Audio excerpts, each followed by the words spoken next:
सहनावतु सहनौ भुनक्तु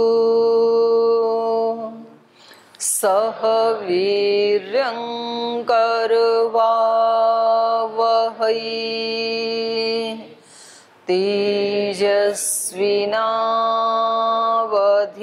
तेजस्विनावधीतमस्तु मा विद्विषावहै।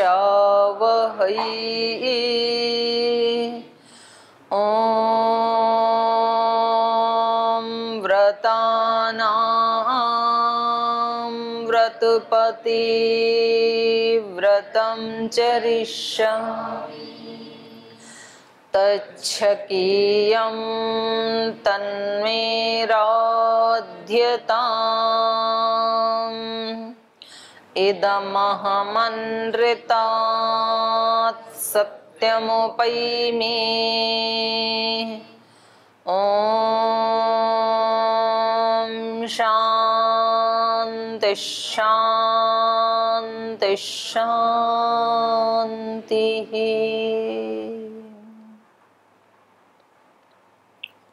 पिछली कक्षा में पढ़ा था, श्री राम जैसे ही विवाह संस्कार संपन्न करा करके अपने अयोध्या की तरफ लौट रहे हैं तो अचानक परशुराम जी प्रकट हो जाते हैं और इनके पास भी एक धनुष है। एक धनुष भगवान का शिव का दिया हुआ इनके जनक के पूर्वजों के पास था और दूसरा उसी का पेयर, उसी का जोड़ा परशुराम जी के पास था। तो जब इन्होंने सुना कि उन्होंने उस धनुष को तोड़ दिया है, श्री राम ने उस धनुष को तोड़ दिया है, तो इनको बहुत आश्चर्य हुआ, क्योंकि उस धनुष को तोड़ना किसी देवताओं के, किन्नरों के, किन्हीं असुरों के भी वश में था नहीं, तो एक सामान्य मनुष्य उसको कैसे तोड़ सकता है।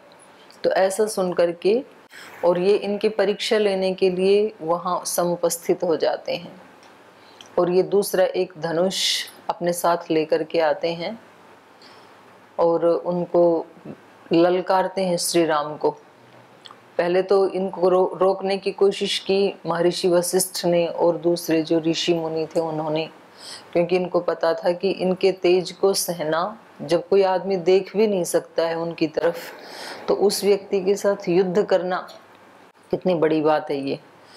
तो इसलिए सब डर रहे थे, लेकिन थोड़ा वशिष्ठ जी को आश्वासन भी था कि भी इन्होंने कई बार सृष्टि को क्षत्रियों से रहित किया है यद्यपि, लेकिन इन्होंने ये प्रतिज्ञा की थी लास्ट टाइम कि अब इसके बाद मैं क्षत्रियों का नाश नहीं करूंगा।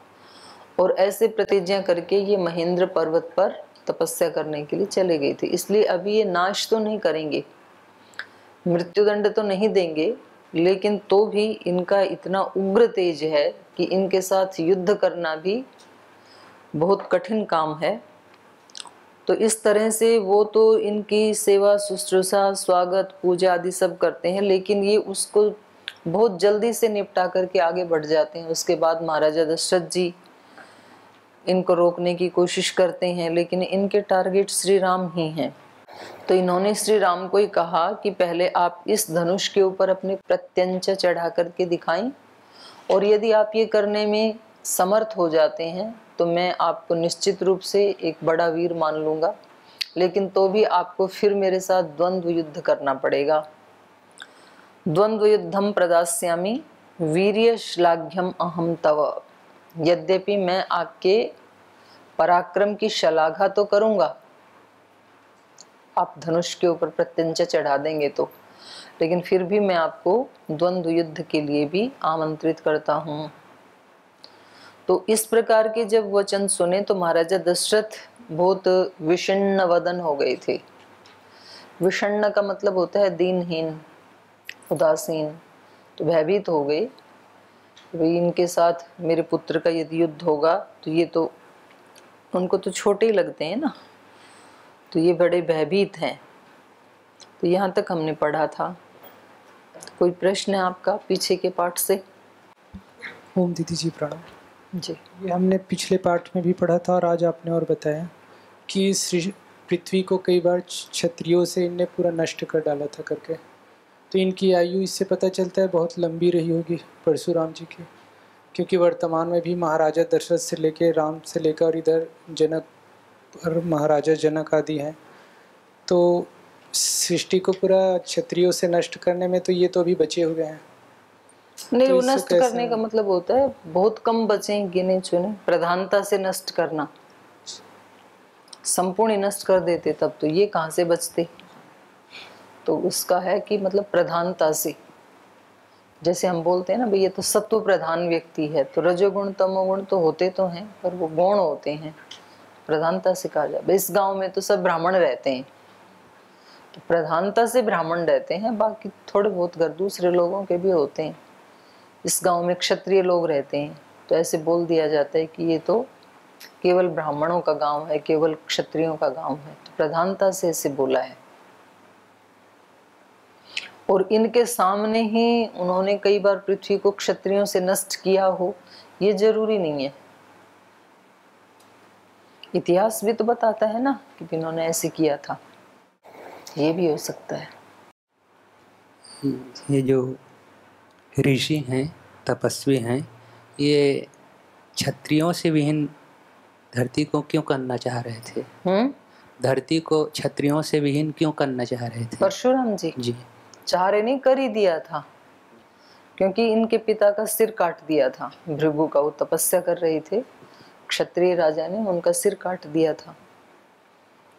इस धनुष को लेने के लिए, ब्रह्मा का दिया हुआ धनुष है, तो इस दिव्य धनुष को प्राप्त करने के लिए उन्होंने तपस्या में लीन थे इनके पिता, उनका सिर काट दिया था। तो इसलिए पुत्र को बड़ी नाराजगी हुई। ठीक, चलें आगे। चलिए। क्षत्ररोषात् प्रशान्तस्त्वं ब्राह्मणश्च महातपा बालानां मम पुत्राणाम् अभयं दातुमर्हसि भार्गवाणां कुले जात स्वाध्याय व्रतशालिनां सहस्राक्षे प्रतिज्ञाय शस्त्रं प्रक्षिप्तवानसि सत्वं धर्मपरो भूत्वा कश्यपाय वसुन्धरां दत्त्वा वनम् उपागम्य महेन्द्र कृतकेतनः मम सर्वविनाशाय सम्प्राप्तस्त्वं महामुने न चैकस्मिन् हते रामे सर्वे जीवामहे वयम्। तो इन्होंने कहा, हाथ जोड़ करके महाराजा दशरथ ने, क्षत्र रोषात् प्रशान्तस्त्वं ब्राह्मणश्च महातपाः। ये ठीक है कि क्षत्रियों के कारण आपको बहुत रोष उत्पन्न हो गया था, लेकिन इस समय तो आप उस रोष से प्रशांत हो चुके हैं। अब तो वो प्रतिशोध आपने ले लिया।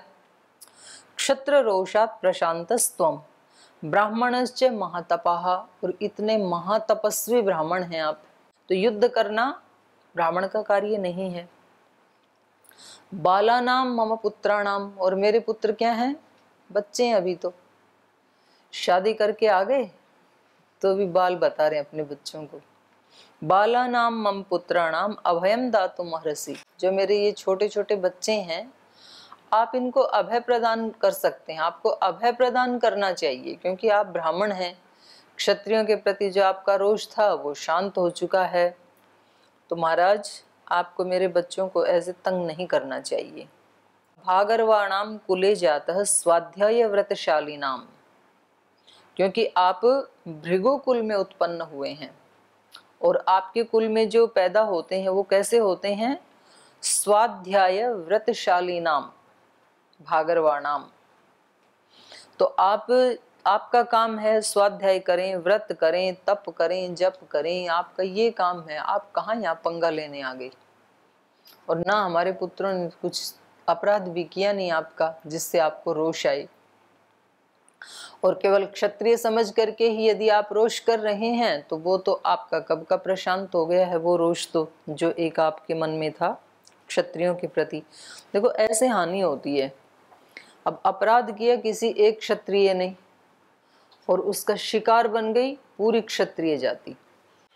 तो ये जो समाज में भी जो दंगे होते हैं किसी जाति के नाम पर, मजहब के नाम पे, धर्म के नाम पे, तो उसमें बेचारे कई निरपराध जो हैं वो शिकार हो जाते हैं पीड़ा की। उस युद्ध को शुरू करने वाले तो कुछ लोग होते हैं, सब नहीं होते हैं, लेकिन फिर बोले भी ये भी वही है, ये भी वही है, ऐसे सोच करके फिर वो भी शिकार बन जाते हैं। तो इन्होंने कहा कि आपका क्षत्रियों के प्रति रोष था, इनको इतना रोष आया कि मैं क्षत्रिय जाति को रहने ही नहीं दूंगा धरती पे, तो जो भी मिले उसी को नष्ट कर दें। तो बोले वो तो अब आपका शांत हो गया है, तो इसलिए अब आप ऐसे एक भृगु कुल में उत्पन्न हुए हैं, स्वाध्याय व्रतशील वाले हैं। सहस्राक्षे प्रतिज्ञाय, सहस्राक्षे प्रतिज्ञाय शस्त्रम प्रक्षिप्तवान असि। आपने सहस्राक्ष मतलब इंद्र, इंद्र के सामने आपने प्रतिज्ञा की थी और शस्त्रों को आपने फेंक दिया था। शस्त्रम प्रक्षिप्तवान असि, तो उसको याद दिला रहे हैं, क्योंकि कई बार व्यक्ति एक बार प्रतिज्ञा करके फिर चला गया तपस्या करने, लेकिन जो इनके अंदर क्षत्रियत्व के जो संस्कार हैं या युद्ध के जो संस्कार हैं, टक्कर लेने के संस्कार हैं, वो फिर उसको ले आए देखो तपस्या से पकड़ करके। तो इसको बोलते हैं संस्कार। संस्कार बड़े बलवान होते हैं। कितना व्यक्ति एक निर्णय ले लेता है, किधर चला जाता है, सब चीजें छोड़, और पता नहीं फिर कितने वर्ष के बाद, कितनी तपस्या के बाद फिर वहीं आ जाता है। तो ये हमने विश्वामित्र जी के जीवन में भी देखा, अब इनके जीवन में भी देखो। जैसे सम्राट अशोक ने कलिंग का युद्ध करने के बाद शस्त्र फेंक दिए और उसके बाद फिर वो पूर्ण रूप से लग गए, बुद्ध धर्म के अनुयायी बन गए। बुद्धम शरणम गच्छामि, उन्होंने ही ज्यादा प्रचार प्रसार किया। राजा किसी चीज का प्रचार प्रसार करते हैं तो बहुत जल्दी फैल जाती है, ये एक कारण था बुद्ध धर्म का विस्तार होने में। लेकिन वो बिल्कुल उसमें निरंतर लगे रहे। जो बात महर्षि पतंजलि ने कही है, सतु दीर्घ काल निरंतर्य सत्कारा से भी तो दृढ़ भूमि। कोई दूसरा संस्कार हमारा जो दृढ़ भूमि होता है, तो उसके लिए हमें क्या करना होता है? दीर्घ काल तक उस संस्कार को बनाए रखना होता है और सतत बनाए रखना होता है। निरंतर्य, उसका निरंतर्य थोड़ा भी टूट गया ना, एक बार भी, एक क्षण के लिए भी, तो फिर वो वापस वो संस्कार व्यक्ति को वहीं ले आता है। और सत्कारा सेवित, श्रद्धा पूर्वक उसका सेवन करना चाहिए। यदि व्यक्ति को ये करना है ऐसा बर्डन समझ के यदि वो व्यक्ति कर रहा है, तो किसी न किसी दिन फिर प्रमाद आकर के, आलस्य आके उसको तोड़वा देगा। तो यद्यपि इन्होंने इंद्र के सामने प्रतिज्ञा की, क्योंकि सब देवता परेशान हो गए थे इनसे, सारी सृष्टि को तहस नहस किए दे रही थी, तो देवों ने आके प्रार्थना की इनके सामने कि अब बस करो, हो गया आपका प्रतिशोध पूरा। तो इन्होंने शस्त्र फेंक दिए थे और इंद्र के सामने ये प्रतिज्ञा की थी कि अब मैं आगे क्षत्रियों के साथ युद्ध नहीं करूंगा और अब मैं तपस्या करने जा रहा हूँ, क्योंकि मैं ब्राह्मण कुल में, भृगु कुल में उत्पन्न हुआ हूँ। क्योंकि इतने ज्यादा बार इन्होंने क्षत्रियों के साथ युद्ध किया, तो वो संस्कार, जैसे ही सुना श्री राम ने धनुष तोड़ा है, फिर संस्कार वापस वहीं खींच के ले आए। तो हमारे अंदर दोनों प्रकार के संस्कार हैं, संसार के संस्कार भी हैं और कुछ तो यहाँ बैठे बैठे इतने लंबा लंबा मुंह खोल के जमाई ले रहे हैं, ये नींद के संस्कार हैं, आलस्य प्रमाद के, इसको बोलते हैं संस्कार। तो संस्कार को तोड़ने के लिए अलर्ट होना होता है और सतत होना होता है। ऐसे नहीं चलो भाई अब तो आके बैठ ही गई, अब तो 1 घंटा, तो निरंतर आप देखो अपने संस्कार को क्या करवा रहा है, नहीं तो फिर वो वहीं की वहीं ले जाते हैं जहां से आपने यात्रा शुरू की थी। फिर तो ऐसे इन्होंने किया। तो ये इनको याद दिला रहे हैं महाराजा दशरथ, ये कह रहे हैं कि देखो आपने कैसी प्रतिज्ञा की थी देवताओं के सामने, क्योंकि ये अपने बच्चे की सिक्योरिटी करना चाहते हैं, युद्ध को टालना चाहते हैं, क्योंकि ये भी तो इतने ज्यादा पराक्रमी हैं, तो इनको भय लगता है कि कहीं ये मेरे बच्चे को मार ना डालें। तो इसलिए कह रहे हैं सहस्राक्षे प्रतिज्ञाएं शस्त्रम प्रक्षिप्तवानसी, आपने तो इंद्र के सामने ही शस्त्रों को फेंक करके प्रतिज्ञा कर ली थी। सत्वम धर्मपरो भूत्वा कश्यपाय वसुंधराम, तो कह रहे हैं सत्वम, वो आप, धर्मपरो भूत्वा, आप ही थे वो जो धर्मपरायण होकर के, वसुंधराम कश्यपाय भूत्वा, पूरी धरती को आपने किसके लिए दे दिया था? कश्यप को दान कर दिया था। सारी धरती जीत ली इन्होंने, क्षत्रियों का नाश कर दिया। तो अब सारी सृष्टि के, सारी पृथ्वी के मालिक ये हैं, केवल भारत के नहीं। ध्यान से सुनना आप, परशुराम जी ने अपने पराक्रम से अपना साम्राज्य कहां तक फैलाया? पूरी पृथ्वी, सृष्टि ने पृथ्वी पर, वसुंधराम, पूरी पृथ्वी के ऊपर। भारत, अमेरिका, ये एक एक देश के ऊपर नहीं, सभी देशों के ऊपर। और फिर अभी तुलना करना आप उन्हीं की संतति, उन्हीं का अनुसरण करने वाले। हमारा साम्राज्य अपने शरीर तक भी विस्तृत हुआ कि नहीं हुआ? अभी मन तक भी हुआ कि नहीं? इंद्रियों तक भी हुआ कि नहीं? अपने परिवार तक भी हमारा साम्राज्य स्थापित हुआ कि नहीं हुआ? तो इतना डिस्टेंस है एक शिखर पे, एक धरती के ऊपर। तो मंजिल वहां है, वक्त है कम, लंबी मंजिल, तुझे तेज कदम चलना होगा। अब एक क्षण भी उसको व्यर्थ नहीं गंवाई, दृष्टि वहां पर ही रहे तो कहीं जाके वहां पर पहुंच पाएंगे। तो ये कह रहे हैं आपने धर्म परायण होकर के कश्यप के लिए इस वसुंधरा का दान दे दिया था। सत्वम धर्मपरो भूत्वा, धर्म परायण होकर के वसुंधराम कश्यपाय दत्वा, पूरी पृथ्वी को कश्यप को दे, जैसे श्री राम ने लंका को विजय प्राप्त करके विभीषण को दे दिया था कि मुझे अपने लिए कुछ भी नहीं चाहिए, ऐसे ही इन्होंने सारी पृथ्वी को विजय करके कश्यप को दे दिया था। जैसे श्रद्धेय स्वामी जी महाराज ने 2009 से लेके 2013 तक देश के लगभग सब जिलों तक पहुंचने की कोशिश की। कुछ जिले भले ही बचे होंगे। 4 साल तक हम पूरे देश में घूमते रहे, एक एक जिले में, तहसील में, एक एक दिन में 10-10 सभाएं होती थी। तो एक जन आंदोलन खड़ा किया। ये एक अलग बात है, जितना उस समय सोचा था अब उसमें से कितनी मंजिल बची है, कितना हुआ है। तो महाराज जी ने सबको जगह जगह करके ये अभी सब बदलना है, सत्ता भी बदलनी है, व्यवस्था भी बदलनी है, ये भी बदलना है, वो भी बदलना, खड़ा किया एक बहुत बड़ा जन आंदोलन। पूरे देश में पैदल घूम के इतनी यात्रा इतने छोटे टाइम में आज तक कभी किसी ने नहीं की। और फिर इलेक्शन हुए, फिर उसके बाद महाराज जी का जो उद्देश्य था, एक खास पार्टी को वो सत्ता से उखाड़ना चाहते थे, जो कहते थे कि भाई हमें 100 वर्ष हो गए और हमारी जड़ें तो 100 हाथ नीचे चली गई, हमें कौन उखाड़ सकता है। उसको उखाड़ दिया। और जिस दिन रिजल्ट आया, और महाराज जी 2009 में प्रतिज्ञा करके गई थी वहाँ तालकटोरा स्टेडियम से कि यदि मैंने इस पार्टी को सत्ता से नहीं उखाड़ा तो मैं हरिद्वार नहीं जाऊंगा। एकदम से बोल दिया मंच पे। और मुसीबत हमारे जैसे लोगों की जो पीछे हैं।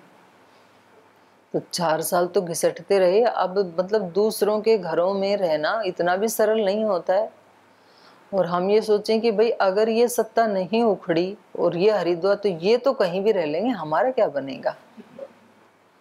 क्योंकि जिनके घरों में रहते हो महाराज जी को तो अच्छे से खाने पीने के लिए, रहने के लिए देते हैं, पर जो उनके साथ रहने वाले हैं कहीं कहीं बहुत अच्छा व्यवहार भी करते हैं। कहीं कहीं तो जैसे ही महाराज जी निकले, असम की घटना है एक, वहाँ की गुवाहाटी की, किसी के घर में हम रुके थे और महाराज जी निकल गए, और मैं और राकेश भैया, हमारी सुबह ट्रेन थी, तो उस समय कभी ट्रेन से भी चलते थे, प्लेन से भी चलते थे। तो महाराज जी बोले इनको आप अच्छे से रखना, ये हमारे मुख्य केंद्रीय प्रभारी हैं, ये सुबह निकलेंगे। पूरी भूमिका बना के गए। तो हम, महाराज जी निकल गए शाम को 4 बजे। मैंने कहा भैया अपना जो यहाँ बन रहा है गुवाहाटी में, चलो वो देख के आ जाते हैं, टाइम तो है ही अपने पास, शाम को आ जाएंगे देर तक। हम चले गए 4 बजे, महाराज जी को एयरपोर्ट पे ड्रॉप करके उनके साथ ही निकले। फिर अपना वो देखने के लिए चले गए जो अपना बना है संस्थान, वहाँ पे हम देख दाख करके निश्चिंत थे, कमरा है अपना। तो हम आराम से आए 8:30 बजे। तो आए तो वहाँ सीढ़ियों के पास हमारे झोले झंडी रखे, हमने ध्यान ही नहीं दिया। हम क्यों ध्यान देने, हम तो सीधे अपने कमरे की तरफ चल पड़े।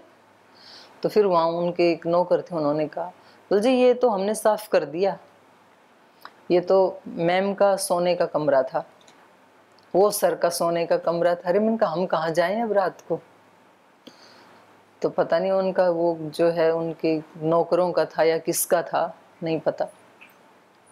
बोल जी आप उधर शिफ्ट हो जाएं। तो बेकार सा ही कमरा था।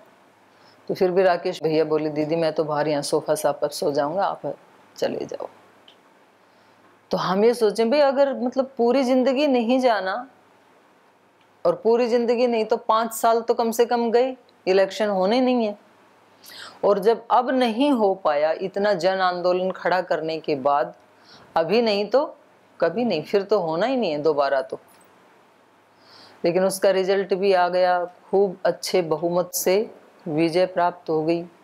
और उसके बाद जब उनको शपथ लेनी थी मोदी जी को, तब महाराज जी आराम से अपने झोले झंडी उठा के हरिद्वार आ गए। राज्य अभिषेक करवाना चाहिए था ना। तो महाराज जी ने कहा, बल्कि पूछा सरकार ने कि आपको अपने कुछ लोग ऐसे हों जो आप चाहते हो किसी मंत्रालय में रखवाना हो तो आप हमें लिस्ट बना के दे दें। तो महाराज जी ने बताया हम कोई मंत्रालय मांगने के लिए ये काम नहीं कर रहे थे। मंत्रालय क्या, मंत्रालय सहित पूरी सरकार ही वो काम करे जिन मुद्दों को लेके हम घूम रहे थे। तो हमें ना कोई पद चाहिए, ना कोई मंत्रालय चाहिए, ना प्रतिष्ठा चाहिए। हमारा काम था वो हमने कर दिया, अब आगे आपका जो काम है वो आप करें। तो ऐसे अवसरों के ऊपर एक निर्लिप्तता दिखाई देती है। हम लोग गए, तीनों बहन भाई और कुछ लोग गए, अपने संगठन के वरिष्ठ 8-10 लोगों को बुलाया था उन्होंने शपथ ग्रहण समारोह में। महाराज जी नहीं गए, और नहीं तो उस समय तो मांग ही सकते थे। तो 10-20 लोगों को मांग लें तो फिर हिल जाती हैं सरकारें, इधर उधर होती हैं। तो व्यक्ति किस भाव से क्या काम कर रहा है, अगर वो निर्लिप्त भाव से कर रहा है तो फल के प्रति भी उसकी आसक्ति नहीं होती है। परशुराम जी क्षत्रियों का विनाश कर रहे थे, लेकिन पृथ्वी को जीतने के लिए नहीं कर रहे थे। उनके पिता के ऊपर अन्याय हुआ, अत्याचार हुआ, तो उस रोष के कारण वो अपना पराक्रम दिखा रहे थे कि आप ब्राह्मणों को बिल्कुल पराक्रमहीन भी मत समझ लेना, इस भाव से उन्होंने। इसीलिए तो वो तो अपने ध्यान में बैठे थे। तो आपने क्या सोचा कि भाई ये तो ऐसे ही होते हैं, इनमें कोई पराक्रम ही नहीं होता है ब्राह्मणों में, तपस्वियों में। तो ऐसा नहीं है, जिनके हाथ में शस्त्र होता है वो समय आने पर अपने हाथ में शास्त्र भी उठा सकते हैं। शास्त्र जिनके हाथ में होता है वो समय आने पे शस्त्र भी उठा सकते हैं। तो दोनों बात है ये। तो ऐसा करके इन्होंने सारी पृथ्वी को जीता यद्यपि, लेकिन उसको फिर कश्यप को दान दे दिया। श्री राम ने लंका की विजय लंका पर राज करने के लिए या वहाँ एंजॉय करने के लिए नहीं किया था, असुरत्व का नाश करने के लिए किया था। उसके बाद उनके भाई को दे के आ गए। यद्यपि थोड़ी देर के लिए लक्ष्मण के मन में तो आ गया था लालच, कितनी सुंदर नगरी है भैया, थोड़े दिन तो और रह लेते हैं यहाँ। लेकिन श्री राम को प्रतिज्ञा याद थी कि 14 वर्ष होते ही भारत नहीं बचेगा यदि मैं नहीं जाऊंगा तो। और तब उन्होंने ही ये पंक्ति बोली थी कि कितनी भी सुंदर कोई जगह क्यों ना हो, लेकिन जननी जन्मभूमिश्च स्वर्गादपि गरीयसी, स्वर्ग से भी बढ़कर होती है जननी और जन्मभूमि। तो ऐसे ये इनको याद दिला रहे हैं, सत्वम वही पराक्रमी आप, पूरी वसुंधरा को कश्यप को दान दे करके वनम उपागम्य महेंद्र कृत केतना, केतन का मतलब होता है आवास, घर, मकान। महेंद्र कृत केतन वनम उपागम्य, आप महेंद्र पर्वत पर अपना घर बना करके, आश्रम बना करके वहां रहने लगे थे। तो आप याद तो करो, जैसे आप में से कभी कोई उल्टा पुल्टा काम करने लगे, निम्न प्रकृति की ओर जाए, तो फिर कोई आपको याद दिलाए कि आप याद तो करो, आप घर से किस लिए निकले थे, किन परिस्थितियों में निकले थे, कैसे कैसे माँ बाप को और संबंधियों को कितना कष्ट दिया था आपने जब घर से आए थे। तो जब आप घर बार छोड़ के आते हैं तो घर वाले कोई ढोल थोड़ी बजाते हैं, कोई आनंद थोड़ी मनाते हैं, और जो दूसरे लोग होते हैं वो उनको कोई पुरस्कार थोड़ी देते हैं। तो आप याद करें आप क्या भाव लेकर के वहां से आए थे, यहाँ करके सब भूल गए। तो फिर थोड़ी देर के लिए व्यक्ति होश में आता है कि हाँ मुझे ऐसे नहीं करना चाहिए। तो ऐसे ही ये याद दिला रहे हैं, मम सर्व विनाशाय संप्राप्तस्त्वम महामुने, हे महामुनि आप तो ये सब छोड़ करके तपस्या में लग गए थे, आपने सारी पृथ्वी कश्यप जी को दान दे दी थी, और अब आप मेरा विनाश करने के लिए हमारे सामने उपस्थित हो गए हैं, और वो भी बिना किसी अपराध के। हमने तो कोई भी अपराध किया नहीं आपका। न च एकस्मिन हते रामे सर्वे जीवा महे वयम, ये कह रहे हैं एकस्मिन रामे हते, हमारा जो ये समूह है इसमें से एकस्मिन रामे हते, अकेला राम यदि मारा गया तो वयम सर्वे न जीवा महे, हम सब भी जीवित नहीं रहेंगे, क्योंकि हमारा सबका जीवन श्री राम के जीवन पे ही निर्भर करता है। तो इससे भी पता लगता है कि दशरथ जी को श्री राम बहुत प्रिय थे। तो आपने ये पढ़ते समय देखा ना, बचपन में भी इन्होंने और किसी को भेजने के लिए मना नहीं किया, श्री राम को नहीं भेजना चाहते थे विश्वामित्र जी के साथ। और जो चीज आपको बहुत प्रिय होती है, बार बार भगवान आपका यदि हित चाहते हैं तो उससे हटाना चाहते हैं, तो इसलिए बार बार आपत्ति विपत्ति उसी के ऊपर आती है, क्योंकि भगवान की एक कृपा है। जिसके ऊपर कृपा है भगवान कहते हैं कि आप इससे राग मत करो, चाहे वो कोई वस्तु हो चाहे वो व्यक्ति हो, तो बार बार उसी के ऊपर अटैक होगा। आगे, ब्रुवत्ययं दशरथी जामदग्न्यः प्रतापवान्, अनादृत्य तु तद्वाक्यं रामम् एवाभ्यभाषत, इमे द्वे धनुषी श्रेष्ठे दिव्ये लोकाभिपूजिते, दृढ़े बलवती मुख्ये सुकृते विश्वकर्मणा, अनुसृष्टं सुरैरेकं त्र्यम्बकाय युयुत्सवे, त्रिपुरघ्नं नरश्रेष्ठ भग्नं काकुत्स्थतत्वया, इदं द्वितीयं दुर्धर्षं विष्णोर्दत्तं सुरोत्तमैः, तदिदं वैष्णवं राम धनुः परपुरञ्जयं, समानसारं काकुत्स्थ रौद्रेण धनुषा त्विदं, तदा तु देवताः सर्वाः पृच्छन्ति स्म पिता कंठस्य विष्णोश्च बलाबलनिरीक्षया, अभिप्रायं तु विज्ञाय देवतानां पितामहः, विरोधं जनयामास तयोः सत्यवतां वरः। ब्रुवत्येवं दशरथे, दशरथे एवं ब्रुवती, दशरथ के ऐसे बोले जाने पर, जामदग्न्यः प्रतापवान, परशुराम जी, जामदग्नि माने जमदग्नि के पुत्र, प्रतापी जमदग्नि के पुत्र, अनादृत्य तो तद्वाक्यम, बोले आप ज्यादा मक्खन मत लगाओ, उनके वाक्यों का अनादर कर दिया, उलझे नहीं, ज्यादा समय वेस्ट नहीं किया, क्योंकि इनको राम के साथ युद्ध करना ही था।